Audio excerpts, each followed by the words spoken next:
We're continuing our series sa Hebrews, the letter sa Hebrews. Ngayon ay bagong part siya, major part siya, chapter siya ng Hebrew. Although Hebrews divided into mga chapter na meron pa siya, each chapter ay part ng mas malaking chapter ng Hebrew. All contributing to the idea or to the main reason kung bakit sinulat ng Hebrew, that each of the believers will focus on Jesus. At naman yung pinagdaan, especially for the Hebrews, for the time of going through fierce trials, persecution. Yung buhay nila ay at stake, yung kanilang mga regalian ay at stake because of their faith in the Lord Jesus Christ. Invite again na mag-pray. I hope the prayer this morning, for the message today, you pray for your heart, and pray for the messenger. Side, once again, let's learn and pray. Namin ang isang ka. Yung mga salita na may binasa kanina, ito na natin na ibigay sa amin encouragement. We pray na that as we observe and expound the text, may become more and more clear to us. There's no hope for us except the Lord Jesus Christ. And we thank you that Jesus Christ is ours. It's our possession. It's our good. Our Savior. It's our God. This time, gawin mo mas clear sa amin. It doesn't mean that Jesus Christ is our high priest. In Jesus' name, pray. Amen. Now, there are so many things that fights for our attention these days. May pag-ay na nagsasabi na, dito ka, subukan mo ako, itry mo ako. And everything, lahat ng mga bagay ko mo din, they're trying their very best na magbigay sa atin ng mga rason kung bakit sila karapat-dapat ng inyong attention. Technique, marketing strategy, di ba? Kahit hindi sa business, iba't iba ang aspeto. Sa po, panonood ng Batang Quiapo, bibigyan ka ng teaser na hindi na makatokan, kapag mo. Di ba? They're giving us reason why we should try them or get some of them. Again, itong mga bagay ito, may not binasari evil. Doon silang masama, in of themselves. Sabi ni Kuya Kim, ang mga material na bagay, even pera, ay neutral. Hindi masama, hindi mabuti. Nasaan kung ano siya ginagamit. But because, hindi man sila masama, but because of our tendency to put our confidence or security on these things, they cause more harm rather than good. Hindi sila masama. But because of our tendency to put our confidence and sense of security sa mga bagay nito, nagiging masama sila. And what we've been doing for the past Sundays is knowing the reasons the letter in the Hebrews gives us on why we should fix our eyes on Christ. Yun yung ginagawa natin sa past Sundays na yung hope na trace nyo yun, no? Na letter sa Hebrews, binibigyan tayo ng rason bakit si Kristo at si Kristo na. And that's the core of the gospel. The core of the gospel is this: eyes on Christ. Eyes on Christ. And when we say eyes on Christ, hindi natin sinasabi na yung organ, that organ of our bodies that enables us to appreciate things. Magbasa ng mga letter, maka-appreciate ng ganda, maka-appreciate ng tanawin, hindi yun. When we say eyes on Christ, we are saying doubt Jesus, know Jesus, obey Jesus, treasure Jesus, be confident in no other else but Jesus. Yan ang ibig sabihin natin yung say, eyes on Christ. If you're a Christian, you can testify na ang root ng bitterness and brokenness you have experienced and maybe you're experiencing right now is due to the failure of constantly fixing your eyes on Jesus. You do know the praise ng yung kanta, I have recited, yung modern version. You do know the praise, Christ my all, my joy in my salvation. You don't know it Alam mo yun, nakatotohanan. Not because of the doctrine of the sufficiency of Christ, but you know it by experience. You know it by experience, mga kapatid. Christ is more than just a doctrine. He's a person of experience. He's a person of love. He's a person na pwede yung mag-spend ng time with. So you know it by experience. But Christ is your all in all. Christ is your joy in your salvation. But because of our proneness, yung later ng book na binasa ng prayer natin kanina, prone to wander, but because of our proneness to wander from the simple act of fixing our eyes on Christ, very simple, fixing our attention on Christ, we easily become bitter, angry, irritable, you name it, yung mga actions na yun, prideful. Fixing our eyes on Jesus gives a person a humble confidence. Bigyan na humble confidence. Merong prideful confidence. Confidence na nagmumula sa sarili, sa achievements, sa credentials. But a person whose eyes ay nakafix sa Kristo, ang meron siyang confidence ay humble. He's confident, at the same time, it's a humble kind of confidence. When our eyes are always on ourselves, the tendency ng isang tao kapag may mata niya, yung attention niya ay lagi na sa sarili niya, ay maging feeling superior, mas magaling, mas mataas compared sa iba, or ma-depress na I'm no better than others. I'm worse. I'm walang benefit ang tao sa akin. Yun ang tendency when you always fix your eyes sa iyong sarili. You know what? Fixing our eyes on our sarili, ang siya naging rason ng iba kung bakit they are trying all their best to accumulate things, to accumulate credentials. Oh, you want credentials? But people try to accumulate material things, credentials, and so on because pag meron sila nito, they feel more relevant. They feel more important. They feel more superior over others.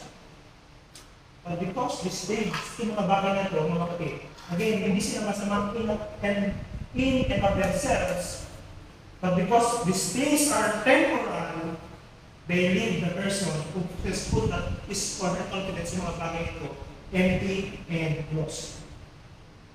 Kaya walang masama. When you study, continue pursuing verticalize natin profession. The profession you choose to try as much as you can continue studying. Dahil mas magaling, dapat lalo ka formal. No? Tama si Corey ten Boom. Galing si Corey ten Boom. Sabi, Irish or British or German na nagtago ng mga Jewish yung parang mga Holocaust. Kaya kung saan yung bahay.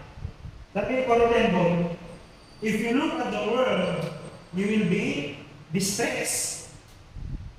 If you look within, you'll be depressed. If you look at God, you'll be at rest. The message of this book is, the book of the letter of the Hebrews, is relevant and must be heard by both Christian and non-Christian alike because of the issues of like identity and security. I was looking for the identity and sense of security. And the issue sa first reader ng letter to the Hebrews, ang sa kanila ay issue of rest. When we say rest, again, napag-aralan natin last Sunday, it's more than just physical rest. No?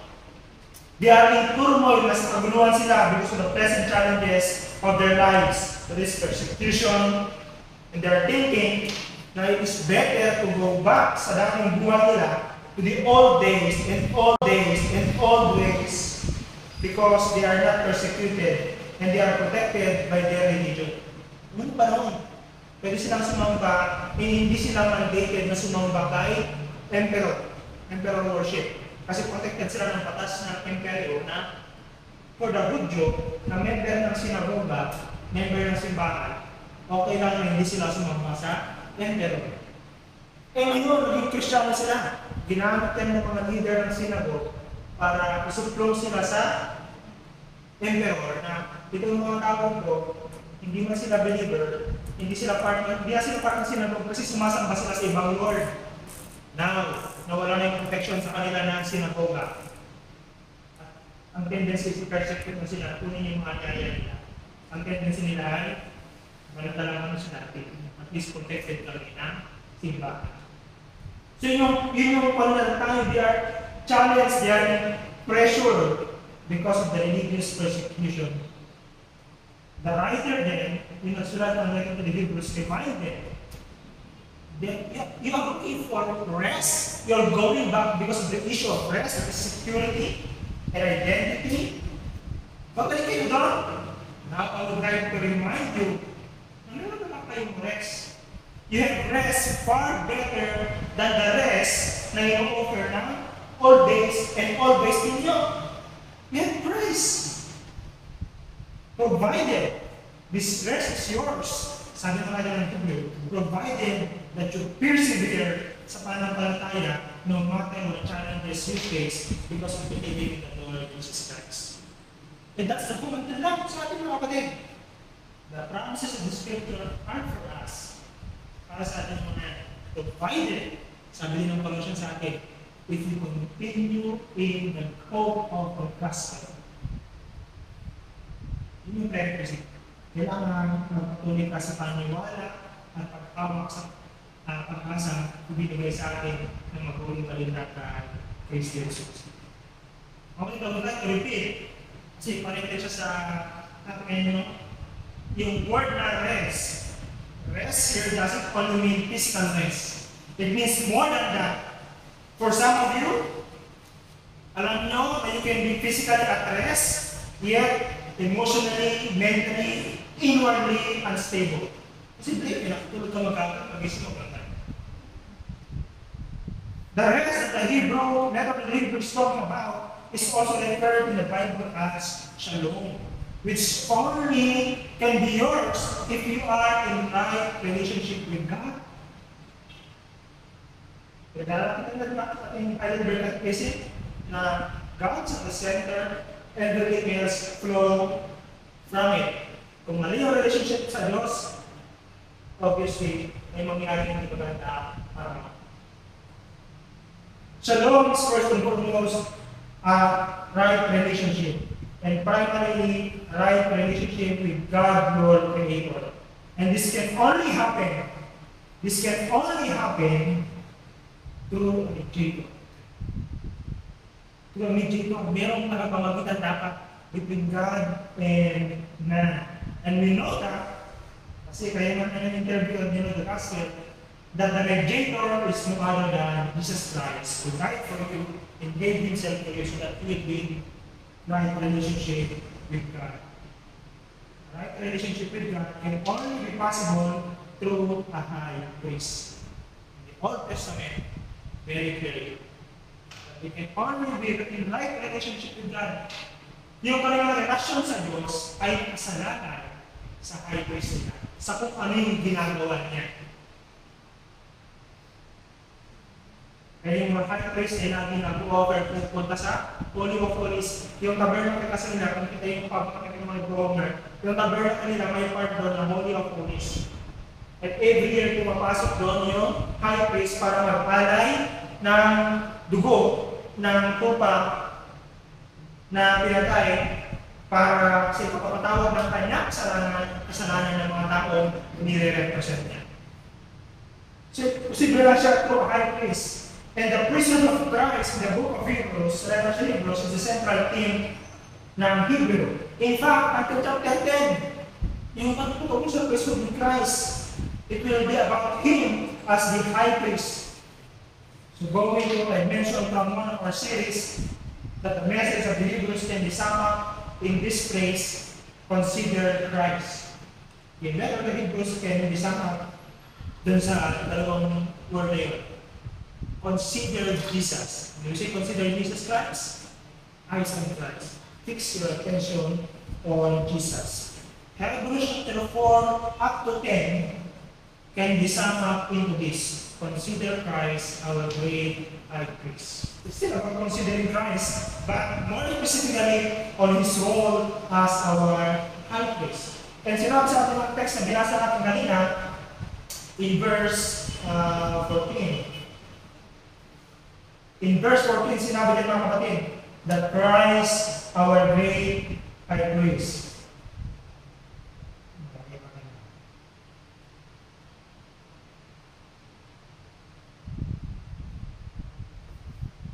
Since then, we have a great high priest. He is a great high priest, and his greatness comes from who he is. Na pinag-aaral natin, chapter 1, chapter 2, 3, is great on the basis that he is the Son of God himself. He is far above the angels. Hindi siya kapantay ng angel Michael. Tama? Angel ba ito?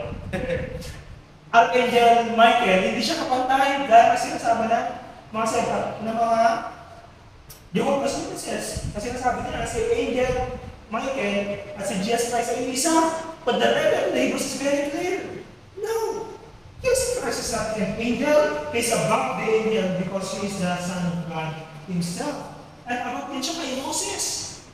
That's the basis kung bakit sinasabi dito na siya ay great high priest. Mas makasya sa kung sino man. It's great. Mas makasya ka sa leader, mas makasya kay sino man ang leader na kinikilala nila. At dapat natin malaman, okay, ano ba ang ginagawa ng isang high priest? What does it mean that Jesus Christ is a great high priest? Great job, the priest na mas makasya sa kahit sino mang leader or leader. Siya ay high priest. Ang ibig sabihin kasi ng high priest na sa Old Testament. Primarily, two things. Number one, ang high priest ay isa na nag-mediate between God and man. He stands before God on behalf of the people he represents. Kaya dun sa prayer natin kanina, Jesus Christ intercedes for us. Intercedes. He is there to represent us. Siya yung nag-mediate, siya yung nagmamagitan, siya yung nandun sa, kung mag-meeting siya yung representative din natin. Kung sino siya, ganun din tayo. Kung anong ginagawa niya, the interpretation is, yun din yung stand natin. Para sa ambassador. Sa pagdala natin, the ambassador to Switzerland. Kung dati may ang isang bayan, si Mayor Bernard. Siya yung representative ng mga Pinoy. Doon sa Switzerland, kung ano yung attitude na pinapakita ni Mayor at ni Ambassador Bernard, yan din yung sinasabi ang pagkakaintindihan ng Swiss government, yan din yung attitude ng bansang Pilipinas. The same here, kung ano ginagawa ni Kristo, the same sa atin. Because siya yung nagmamagitan para sa atin. Sa letter sa Old Testament, yun ang ginagawa ng high priest.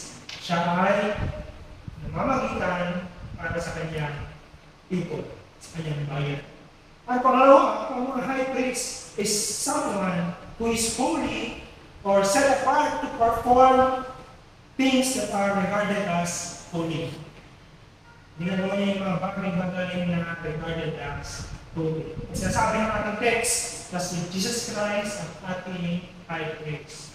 Ikaw tayo kanina, behold, before the throne of God.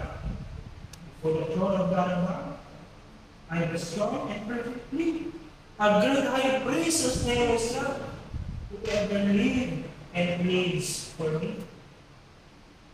Right, kapatid? Think of this. Someone is standing before the throne of God, representing you. But true of Christ is true of you. Because Jesus Christ is loved and cherished by God the Father, you are also loved and cherished by God the Father. Pininiwalaan niyo ba yun? Ang mga kanina, mga kapatid. Sana nung nag-retire tayo, sinasabi natin, Lord, before God, that you are us without us, we forgot it, na nakakalimutan namin. And now, be reminded that as true of Christ, is true of you before the throne of God. Because Jesus Christ is righteous, you also before God is a righteous person. All because of Jesus. Now, sinabi ko dito mga very important yung word na sinabi sa may verse 14 is still, since then we have a great high priest. We have who passed through the heavens. Sinabi ng text na yan, that Jesus Christ, whose work is finished already because He's passed through the heavens, tapos na yung trabaho niya, is theirs. Pag may-ari nila, Christ is their possession. Pag may-ari nila si Kristo, ito mga Hebrew people na ito, natakot, kasi mawala yung mga ari-ari nila, kasi mawala yung mga bagay-bagay na meron sila, including their rest. Sinasabi ng letter na Hebrew, no? Because Christ is yours. You have Christ. Sinasabi niya, tapos tayo yung work. Sinasabi ng letter ng Hebrews sa atin, Jesus Christ, as your high priest, it's true that He is in the heavens, but as your high priest, He is not there afar. But Christ is yours. You possess Christ. Sabi ng Colossians chapter 1, verse 27, Christ in you. Not Christ there for you, not Christ in you. Your hope of glory. You have Christ. And what more? The work that needs to be done, I finished na when Jesus Christ passed through the heavens. It's past tense.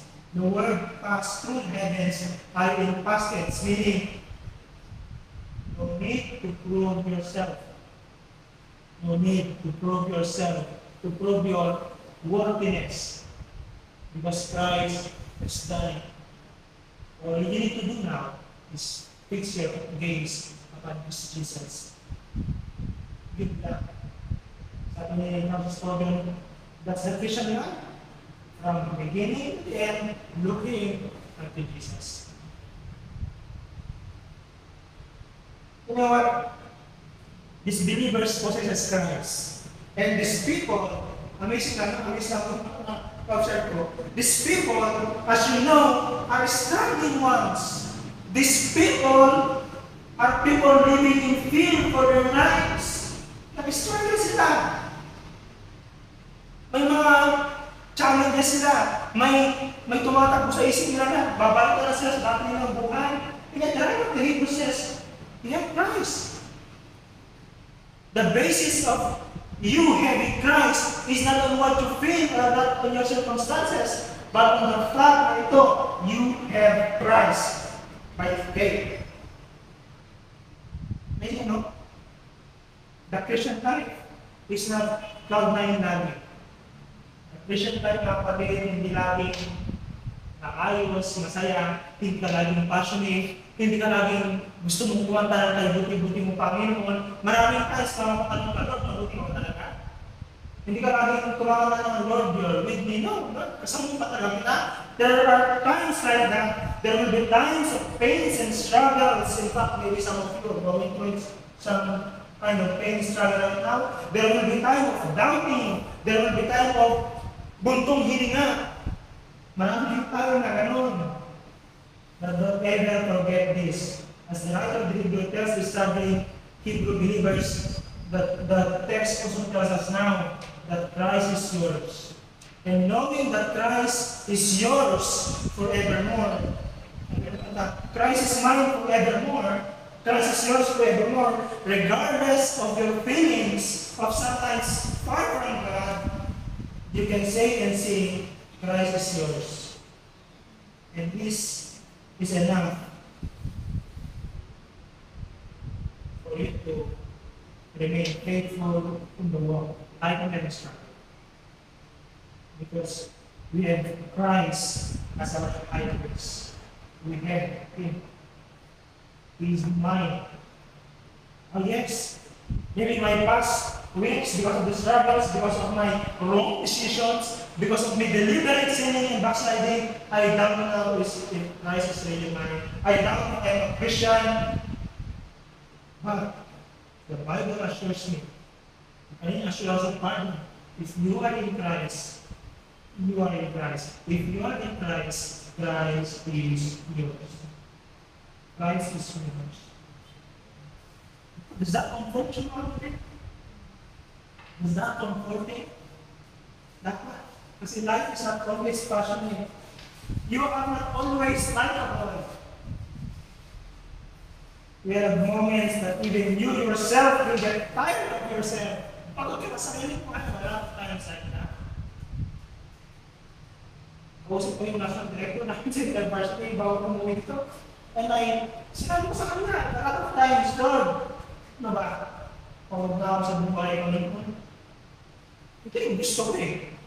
Ito yung gusto kong buhay para sa iyo, Panginoon. Eh, nyo, para sa iyo buhay ko na gusto ko. Pero hindi rin nangyari, Lord. Gusto kong malapit lagi sa iyo, pero ito yung nangyari. Speaking of, basa akong quote from John Piper. Sabi na, basta dito, hindi siguro yun. Occasionally, wait for the life that you want. Yan ang ito. Is the life that you want? Pero hindi nyo nangyari sa'yo. Wait over that life. Then, balik kasi natin yung buhay sa kanya. Knowing that you have Christ. Hindi man yun yung realidad mo ngayon, yung talagang tangible reality, visual reality, but the reality is you are in Christ, and Christ is yours. Like the Hebrew writer assures his readers. Christ is yours. Sabi ni, so the Christian life can only be maintained by a close walk with Jesus. As Tozer puts it, the safest place for the sheep is near the shepherd or beside the shepherd. Yes, Christ is your shepherd. I know high priest. So now, since we have Christ, since Jesus Christ is this great high priest, supreme, sa kung sino mang taong na-exist sa mundo ito, siya ay supreme pa sa kanila. Since you have Christ, ang exhortation ng writer ng Hebrews is this: hold fast in your confession. Stay true to your confession. Keep the faith. Stay true to your faith. Faith in Jesus Christ. The past chapters gives us the reason why he is great, greater than anything or any body na you may think. He's great, and it will be foolishness to turn away from something you know that has all you need for life. Kawan mo kanya, di ba? Yung alam mo, nandyan na lahat. Yung pangailangan mo, provided na. Tapos, hindi iwan pa. Kapag yun, gusto mo kawatayan? Of course not. But these people, they have a tendency because of the challenges of life. So the writer of Hebrews exhort them, hold fast. In anything, that is why we have a great high priest who has gone to the heaven, Jesus the Son of God. Let us cling to Him and never stop trusting Him. So it's not faith mo, but Him clinging to this person, superior and sovereign, great high priest, Lord Jesus Christ. Never stop trusting Him. Well, that's the Christian life. Sabi ABC siya, that's the basic, trusting Christ, but it's sabi ang easier said than that. Trust Christ for the days of your life. Sabi ng isang translate, si Wes, sabi niya, having therefore a high priest, a great one who has gone through the heavens, Jesus the Son of God, let us be holding fast our confession. So that's the motivation. The motivation to continue to hold fast is realizing that what you have is a great one. Greater than anything you can imagine. Siguro mga katiba, yung backsliding, yung turning away, yung wandering, comes from the failure to realize how great a person Christ is. And you forget that. Of course, nandun na lahat ng mga kamalbalan, ang kapalpakan na ginagawa. At hindi na lang kapatid, sinabi ng next passage, in verse 15, that the Christ they have is a sympathetic high priest. Someone na nakaka-relate sa kung anong pinagdaraanan in verse 15. For we do not have a high priest who is unable to sympathize with our weakness, but one who in every respect has been tempted as we are, yet without sin. That's very important to remember that Christ as high priest is someone who knows what it is to be tempted, who knows what it is to be overwhelmed. Sa prayer natin kanina, Jesus Christ, you yourself has been tempted. Jesus Christ, you yourself has been overwhelmed. But remember in the Garden of Gethsemane, yung overwhelming na kanyang daranasin at sa bigat ng kanyang daranasin, ini-imagine na parang kung ano yung igugoto niya, nagpapawis na siya at sa kanyang pawis ay parang dugo. Sobrang hirap. Si Jesus Christ, hindi siya alien sa idea ng gano'n. And it's very encouraging and discouraging to know na yung tao na nag-represent sa iyo, hindi alam kung ano pinagdaraanan mo. You see, yung report ng NEDA, magkakaroon ang buhay ng isang tao today, ano buhay? 60 pesos. 64. They don't know. These people who must be, sana nagre-represent sa atin, they don't know the reality what's going on. So they cannot really speak for us. Singingin siya ng pagbunya. Di ba naman tayo? Ang sinabi niya? About sa agriculture. Hindi ka rin kung nangyayari. These people, authority figure, sana sila nag-represent sa atin, para ma-represent nila tayo ng mga ayos. Alam na dapat yung pinadaraan natin, but that's not what's happening. What's happening is the opposite. But here, mga kapatid, the author of Hebrews assures the people that Christ as high priest is perfect in the sense that he can represent well because he knows what you're going through. And today, para mas ma-realize natin, ano ba yung mga temptation na ginutro ni Jesus Christ? In Mark chapter 4, makita natin din yung tatlong P. Hindi siya 4 P's, 3 P's na temptation na nangyari kay Jesus. Isa kay Mark chapter 4, una yung pleasure, physical pleasure. Gutom ka ng rice, ano ang dapat gawin ng isang gutom? Kumain. Satan offered him food, but Jesus Christ rejected it. Ano next temptation sa kanya? Patunayan mo. Temptation to prove himself, yet Jesus Christ rejected it again. Lastly, temptation of power. Tinendensyon. Yung temptation pa rin, di ba?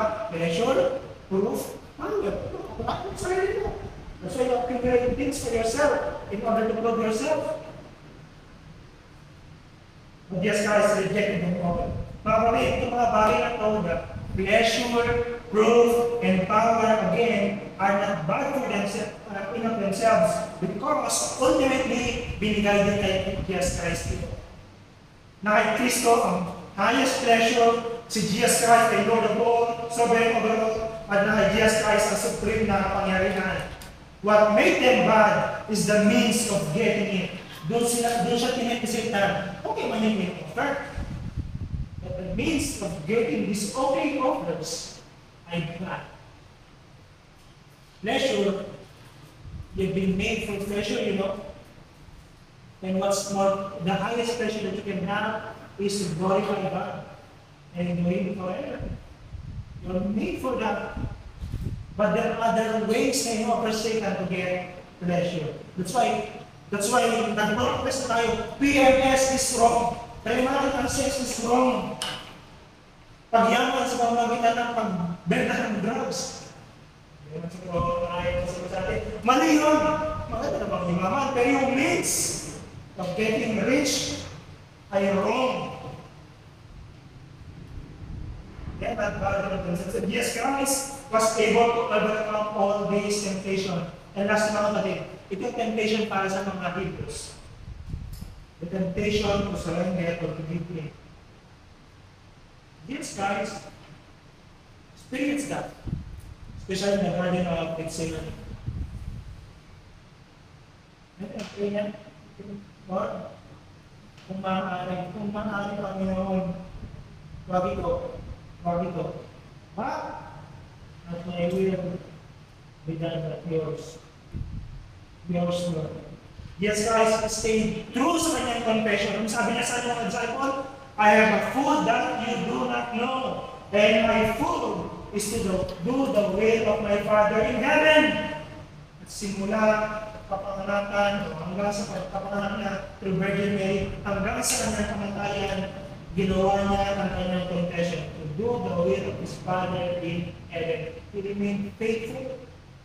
That's why mga kapatid, He knows. Yung inyong mga challenge kaya sa pure giants, to give in. Look at the things of this world.